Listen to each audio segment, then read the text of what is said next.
ये कहानी ये संदेश देती है कि जीवन में समय चाहे कितना भी कठिन हो, भाग्य और कर्म का मेल जीवन को दिशा देता है। अगर आप सही कर्म करते रहेंगे तो भाग्य आपका साथ अवश्य देगा और जो आपका है वह आप तक पहुंचेगा। से स्वागत है। समय और परिस्थिति केवल एक माध्यम होते हैं जो हमें सही दिशा दिखाते हैं। हमारा काम केवल कर्म करना है, बाकी चीजें अपने आप सुलझ जाती हैं। ये कहानी यह संदेश देती है कि जीवन में समय चाहे कितना भी कठिन हो, अगर हम नेक रास्ते पर चलते हैं, दूसरों की मदद करते हैं और ईश्वर पर भरोसा रखते हैं तो हमें हमारी मेहनत और सच्चाई का फल जरूर मिलता है। दोस्तों, पूर्व काल की बात है। एक छोटे से गांव में एक बालक था जिसका नाम उज्ज्वल था। वह अपनी माता के साथ रहते थे। वह अपने जीवन के प्रारंभिक वर्षों में ही कठिनाइयों से घिरा हुआ था। उसके पिता का देहांत उसके जन्म के समय ही हो गया था और उसकी माता सुलोचना ने उसे बड़ी मेहनत और प्रेम से पाला। सुलोचना ने उज्ज्वल को न केवल अच्छे संस्कार दिए बल्कि उसे धर्म, सत्य और ज्ञान का महत्व भी सिखाया। सुलोचना हर दिन सुबह तुलसी के पौधे पर जल चढ़ाकर पढ़ती, श्लोक पढ़ती और उज्ज्वल को सिखाती कि जीवन में सबसे बड़ा धर्म दूसरों की सेवा करना है। उज्ज्वल का हृदय अत्यंत कोमल और बुद्धिमान था। वह अपनी माता का आदर करता और उनके हर शब्द को आत्मसात करता। लेकिन जब उज्ज्वल मात्र 8 वर्ष का था, उसकी माता बीमार पड़ गई। उसने जितना हो सका उपचार कराया, लेकिन उसकी माता की स्थिति दिन ब दिन बिगड़ती गई। एक दिन जब वह अंतिम सांस ले रही थी तब यमराज वहां पर प्रकट हुए। यमराज का स्वर गंभीर और तेजस्वी था। उन्होंने कहा, हे सुलोचना, तुम्हारे समय की पूर्णता हो चुकी है। चलो, अब स्वर्गलोक की यात्रा करनी होगी। सुलोचना के 8 साल के पुत्र उज्ज्वल ने यमराज को देखा तो वह भयभीत और दुखी हो गया। उसे समझ में आ गया था कि अब यमराज उसकी माता के प्राण लेने के लिए आए हैं। इसीलिए वह सामने आकर यमराज के मार्ग में खड़ा हो गया। वह रोते हुए बोला, हे यमराज, आप मेरी माता को कहां ले जा रहे हैं? वह मेरी पूरी दुनिया है। मैं उनके बिना नहीं रह सकता। कृपया उन्हें ना ले जाएं। यमराज ने गंभीरता से उत्तर दिया, बालक, यह संसार नियमों से बंधा है। जन्म और मृत्यु अपरिहार्य है। यह सृष्टि का सत्य है। तुम्हारी माता ने अपना कर्म पूरा किया, अब उन्हें मेरे साथ चलना होगा। उज्ज्वल ने साहस जुटाकर कहा, हे यमराज, यदि मृत्यु सत्य है तो कृपया मुझे इस सत्य को समझने का अवसर दें। मैं आपसे कुछ प्रश्न पूछना चाहता हूं। यदि आप मेरे प्रश्नों का उत्तर दे सके तो मैं आपकी बात मान लूंगा। यमराज ने जब देखा कि बालक उज्ज्वल अपनी माता को छोड़ने के लिए तैयार नहीं है और उसे रोकने के लिए अपनी बुद्धि का सहारा ले रहा है, तो उन्होंने गंभीर स्वर में कहा, हे बालक, यदि तुम इतनी गहरी बातों को समझते हो तो पूछो। तुम्हारे जो भी प्रश्न हो, मुझे भी यह जानने की उत्सुकता है कि एक 8 वर्षीय बालक में इतनी समझ कैसे हो सकती है। बालक ने सिर झुकाकर कहा, हे यमराज, यदि आप प्रश्नों के उत्तर ना दे पाए तो कृपया आप मेरी माता को अभी अपने साथ ना ले जाएं। यमराज ने अपनी गदा नीचे टिकाकर संकेत दिया, ठीक है, पूछो तुम्हारे जो भी प्रश्न है। बालक ने पहला प्रश्न पूछा, हे यमराज, वह क्या है जो बिना रुके चलता है, उसे कोई रोक नहीं सकता और जो सभी को साथ ले जाता है? यमराज को उत्तर पता था, किंतु उन्हें बालक के ज्ञान की परीक्षा लेनी थी, इसीलिए वे मौन रहे और उन्होंने बालक से कहा, हे बालक, तुम ही बताओ वह क्या है। कुछ क्षण की शांति के बाद बालक स्वयं उत्तर देता है, हे यमराज, यह समय है। समय ही वह शक्ति है जो बिना रुके निरंतर चलता रहता है। इसे ना कोई राजा रोक सकता है, ना कोई भिखारी। यह ना तो किसी की प्रतीक्षा करता है, ना किसी के लिए पीछे मुड़ता है। समय अपने नियमों से चलता है और सभी को अपनी गति में बांधकर साथ ले जाता है, चाहे कोई इसे समझे या ना समझे। समय की धारा सदा प्रवाहित रहती है। हे यमराज, समय ना राजा को छोड़ता है, ना भिक्षु को। यह बच्चों से लेकर वृद्धों तक सभी के जीवन को अपनी धारा में बहा ले जाता है। इसे ना कोई बांध सकता है, ना कोई मोड़ सकता है। और सबसे महत्वपूर्ण बात यह है कि समय हमें यह सिखाता है कि हर क्षण अनमोल है। जो इसे पहचानता है वह अपने जीवन को धन्य बना सकता है। यमराज बालक के उत्तर से बहुत प्रभावित हुए। उन्होंने बालक के उत्तर की प्रशंसा की और अगला प्रश्न पूछने के लिए कहा। फिर बालक ने दूसरा प्रश्न पूछा, हे यमराज, ऐसा क्या है जो सदा सत्य है फिर भी हर किसी को डराता है? यमराज ने बालक से ही पूछा, हे बालक, तुम ही बताओ वह क्या है? बालक ने उत्तर दिया, यह मृत्यु है। मृत्यु सदा सत्य है। यह सृष्टि का अटल नियम है। जो जन्म लेता है वह एक दिन मृत्यु को प्राप्त होगा, चाहे वह राजा हो, रंक हो, ज्ञानी हो या साधारण व्यक्ति। मृत्यु सभी के लिए अपरिहार्य है। लेकिन यह सत्य इतना कठोर है कि इसे स्वीकार करने का साहस बहुत कम लोगों में होता है। मृत्यु के विषय में हर कोई जानता है, फिर भी इसे हर कोई भूलना चाहता है। जब तक जीवन में सुख और समृद्धि होती है तब तक कोई मृत्यु को याद नहीं करता, लेकिन जब मृत्यु का साया पास आता है तब हर व्यक्ति भयभीत हो उठता है। यह भय इसलिए है क्योंकि मृत्यु जीवन की समाप्ति नहीं बल्कि जीवन के कर्मों का लेखा जोखा है। मृत्यु हमें हमारे कर्मों का फल देती है।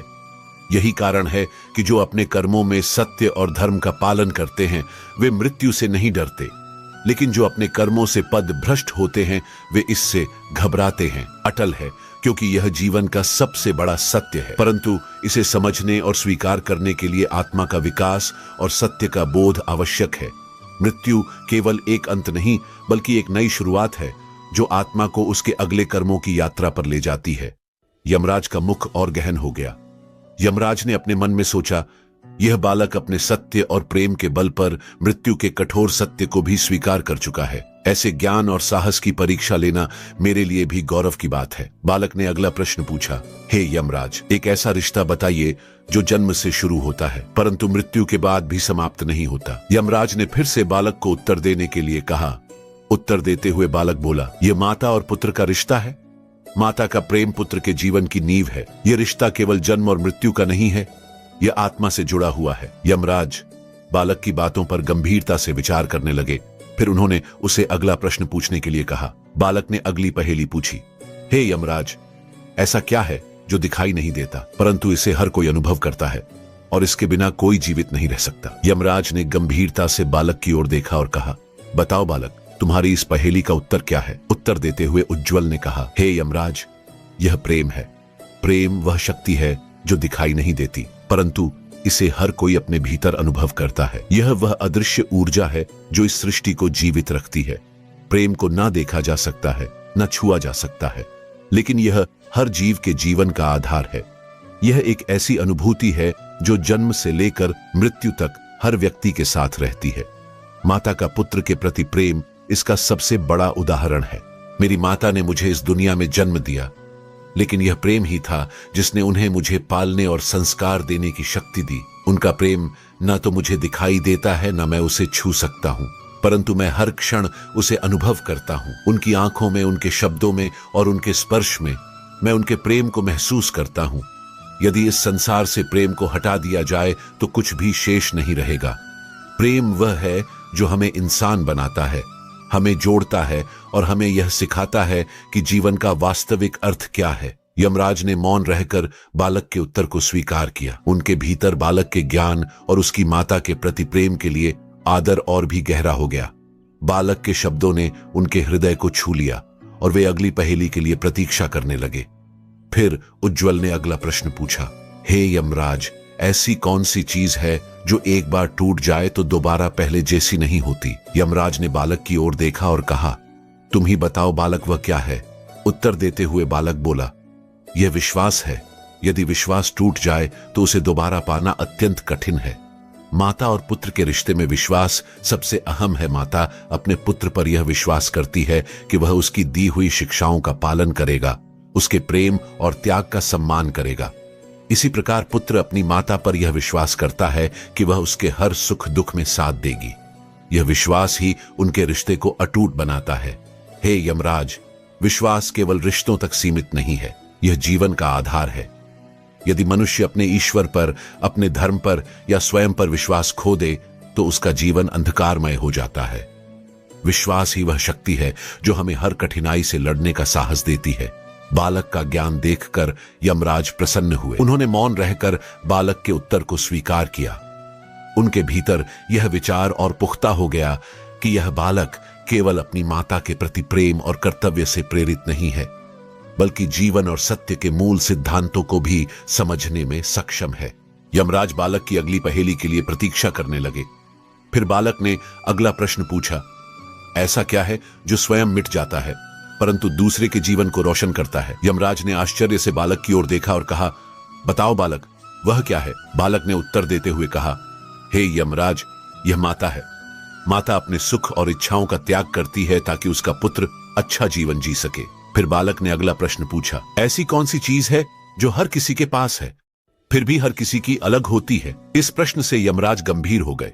उन्होंने जिज्ञासा से बालक की ओर देखा और उससे इस प्रश्न का उत्तर जानने के लिए उत्सुक हो गए। बालक ने उत्तर देते हुए बोला, हे यमराज, यह कर्म है। हर व्यक्ति अपने कर्मों का निर्माण स्वयं करता है और यह उसकी पहचान बनता है। कर्म वह चीज है जो हर जीवित प्राणी के पास है, चाहे वह एक राजा हो, भिक्षुक हो, ज्ञानी हो या मूर्ख। सभी अपने कर्मों का निर्माण स्वयं करते हैं, लेकिन हर व्यक्ति के कर्म अलग होते हैं, क्योंकि हर कोई अपनी सोच, अपने उद्देश्य और अपनी परिस्थितियों के अनुसार कर्म करता है।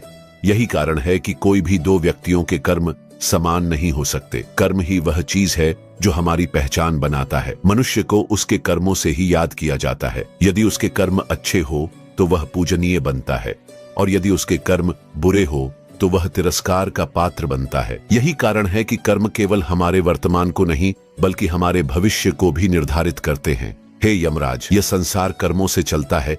जो जैसा कर्म करता है वैसा ही फल पाता है। यही सृष्टि का नियम है। यही कारण है कि कर्म हर किसी के पास होते हुए भी हर किसी के लिए अलग होते हैं। यह हमारे जीवन का सार है।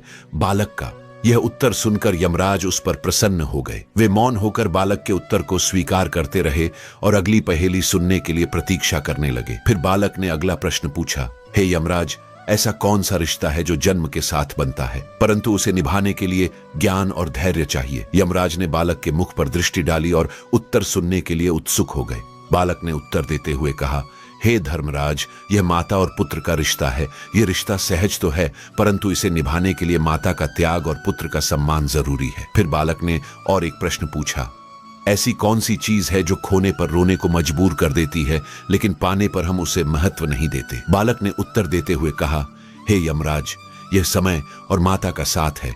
जब माता पास होती है तो हम उसकी कद्र नहीं करते, लेकिन जब वह चली जाती है तो हमें उसका महत्व समझ आता है। इसके बाद बालक ने और एक सवाल पूछा, हे धर्मराज, ऐसा कौन सा सत्य है जिसे कोई बदल नहीं सकता, फिर भी हर कोई उसे स्वीकार करने में कठिनाई करता है? यमराज इसका भी उत्तर जानते थे, लेकिन उन्होंने कौतूहल से बालक की ओर देखकर उससे उत्तर की अपेक्षा की। उत्तर देते हुए बालक ने कहा, हे यमराज, यह जन्म और मृत्यु का चक्र है। हर कोई जानता है कि जो जन्मा है उसे एक दिन मरना है, लेकिन इसे स्वीकार करने में हर किसी को कठिनाई होती है। यमराज बालक की बुद्धि और उसकी माता के प्रति अटूट प्रेम देखकर स्तब्ध थे। उन्होंने कहा, बालक, तुमने जीवन के ऐसे गुण रहस्यों को समझ लिया है जिन्हें समझने में बड़े बड़े आर्षि मुनि भी समय लगाते हैं। हे बालक, तुम अत्यंत ज्ञानवान हो। इतनी छोटी आयु में इतनी बड़ी बातें समझ लेना साधारण बात नहीं है। बताओ, यह ज्ञान तुमने कहां से पाया? उज्ज्वल ने उत्तर दिया, यह मेरी माता की शिक्षा का परिणाम है। उन्होंने मुझे सत्य और धर्म का मार्ग दिखाया। कृपया उन्हें मेरे पास छोड़ दीजिए।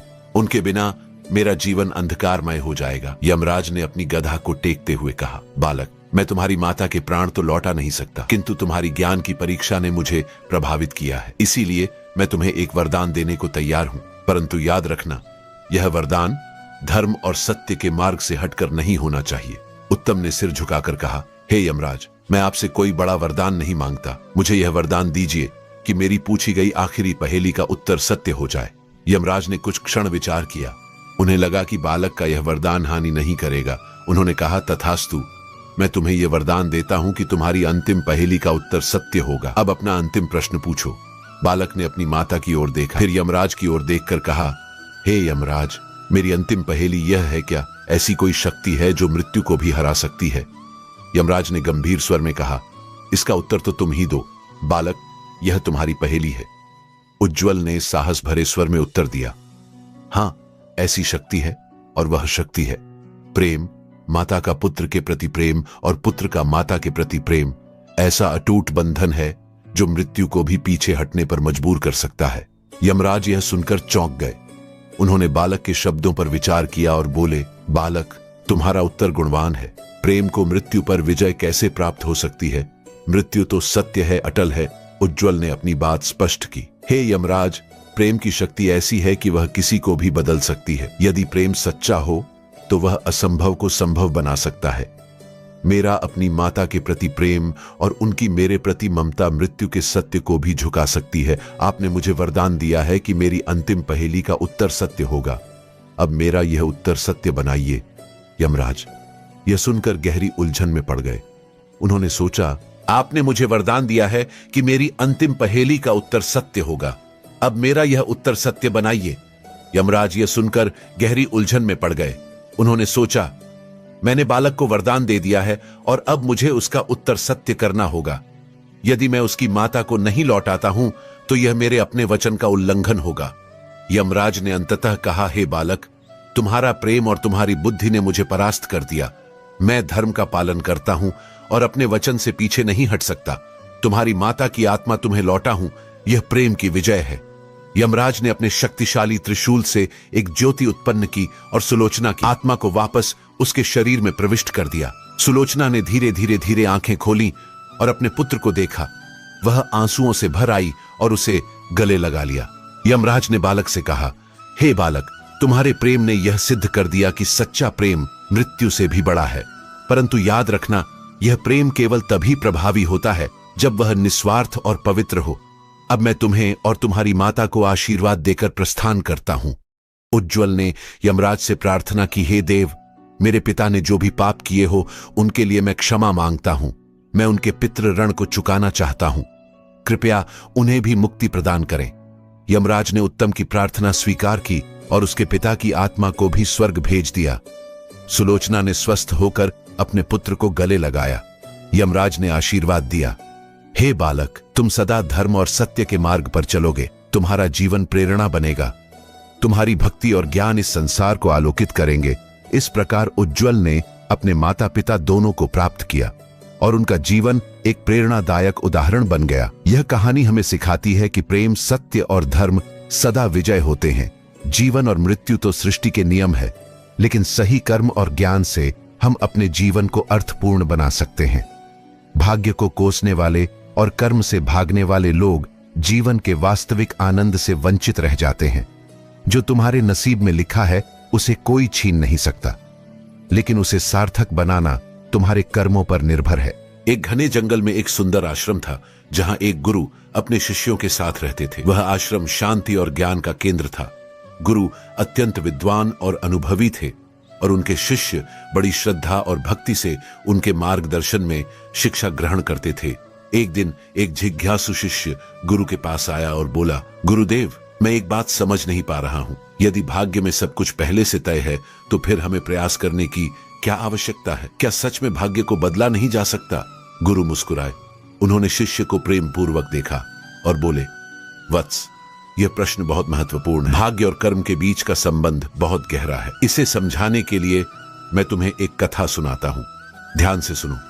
प्राचीन समय में माधव नाम का एक किसान था जो मेहनती, ईमानदार और अपने जीवन में ईश्वर पर पूर्ण विश्वास रखता था। लेकिन उसका जीवन कठिनाइयों से भरा था। कई सालों से वह अपने छोटे से खेत में कड़ी मेहनत कर रहा था, लेकिन कभी भी उसे अपनी मेहनत का उचित फल नहीं मिला। बारिश की कमी, मिट्टी की खराबी और आर्थिक तंगी ने उसे तोड़ रख दिया। हर रात वह आसमान की ओर देखकर भगवान से प्रार्थना करता, हे प्रभु, क्या मेरी किस्मत में सुख लिखा ही नहीं है? क्या मेरी मेहनत का कोई मोल नहीं? लेकिन जवाब में उसे केवल सन्नाटा मिलता। एक दिन थकावट से चूर माधव अपने खेत के पास की मेढ़ पर सो गया। जैसे ही वह गहरी नींद में डूबा, वहां एक बड़ा नाग आया। नाग ने जमीन के नीचे से एक भारी सोने की मटकी निकाली और उसे माधव के पास रख दिया और चला गया। जब माधव की आंख खुली तो उसने देखा कि उसके सामने चमचमाती हुई सोने की मटकी रखी है। माधव को अपनी आंखों पर विश्वास नहीं हुआ। उसने सोचा, क्या यह भगवान का चमत्कार है? क्या यह मेरे नसीब का हिस्सा है? लेकिन फिर उसके मन में संशय भी आया, क्या यह मेरे लिए सही है? क्या इसे स्वीकार करना ठीक होगा? माधव सोने की मटकी लेकर अपने घर पहुंचा। जब उसने यह बात अपनी पत्नी को बताई तो वह चिंतित हो गई। उसने कहा, क्या पता यह किसी और की संपत्ति हो, इसे रखना ठीक नहीं होगा। का मन भी द्वंद में फंस गया। अगले दिन वह मटकी लेकर गांव के पुजारी के पास गया और पूरी पुजारी जी को कहानी सुनाई। पुजारी ने शांत स्वर में कहा, माधव, यह तुम्हारे भाग्य का परिणाम है। जो तुम्हारे नसीब में लिखा है उसे कोई छीन नहीं सकता। लेकिन यह धन तभी सार्थक होगा जब तुम इसका सही उपयोग करोगे। धन तुम्हारे जीवन को केवल एक अवसर देता है, परंतु इसका उपयोग तुम्हारे कर्म और बुद्धि पर निर्भर करता है। यह सुनकर माधव ने जान लिया कि वह इस धन का उपयोग केवल अपने लाभ के लिए नहीं करेगा। उसने सबसे पहले अपने खेत को सुधारने के लिए नई तकनीकों का उपयोग किया। फिर उसने गांव के गरीब किसानों की मदद के लिए धन का उपयोग किया। धीरे धीरे माधव का जीवन सुखमय हो गया और उसने पूरे गांव में अपनी परोपकारी छवि बना ली। जब गुरुदेव ने यह कथा समाप्त की तो उन्होंने कहा, देखो, माधव के जीवन में वह मटकी आना तय था। यह उसके भाग्य का हिस्सा था, लेकिन यदि वह उस धन का उपयोग अपने स्वार्थ के लिए करता तो उसका भाग्य उसे सुख नहीं देता। कर्म से भाग्य को सार्थक बनाना हर व्यक्ति की जिम्मेदारी है। इसलिए यह मत सोचो कि केवल भाग्य सब कुछ करेगा। कर्म के बिना भाग्य भी अपना महत्व खो देता है। शिष्य ने सिर झुकाकर कहा है, गुरुदेव, अब मैं समझ गया कि जीवन में भाग्य और कर्म दोनों की कितनी महत्ता है। मैं अपने जीवन में हर अवसर का उपयोग अच्छे कर्मों के लिए करूंगा। गुरुदेव मुस्कुराए और बोले, यही सच्चा ज्ञान है। जब तक कर्म और भाग्य में संतुलन होगा, तब तक जीवन में संतोष और सुख रहेगा। जीवन में जो भी हमारे भाग्य में है वह किसी न किसी रूप में हमें जरूर मिलेगा। जब हम एक रास्ते पर चलते हैं और मेहनत करते हैं तो यह समझना चाहिए कि जो हमारे लिए लिखा होता है वह हमें किसी न किसी तरीके से मिल ही जाता है। जो हमारे भाग्य में लिखा है उसे कोई छीन नहीं सकता। यह विश्वास हमें जीवन में स्थिरता और शांति प्रदान करता है। हर परिस्थिति में यह समझना चाहिए कि समय आने पर जो हमारा है वह हमें अवश्य मिलेगा। एक जिज्ञासु शिष्य ने पूछा, गुरुदेव, अगर भाग्य में सब कुछ पहले से तय है तो प्रयास का क्या महत्व है? गुरुदेव मुस्कुराए और बोले, तुम्हारी शंका दूर करने के लिए मैं तुम्हें एक कहानी सुनाता हूं। इसे ध्यान से सुनो। बहुत समय पहले की बात है।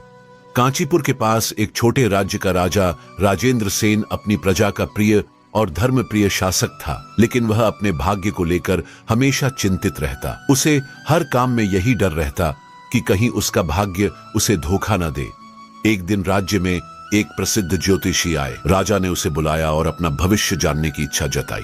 ज्योतिषी ने उसकी कुंडली देखकर कहा, राजन, आपके भाग्य में लिखा है कि आप अपने जीवन के 41 वर्ष में एक बड़ी विपत्ति का सामना करोगे। यह तय है, इसे कोई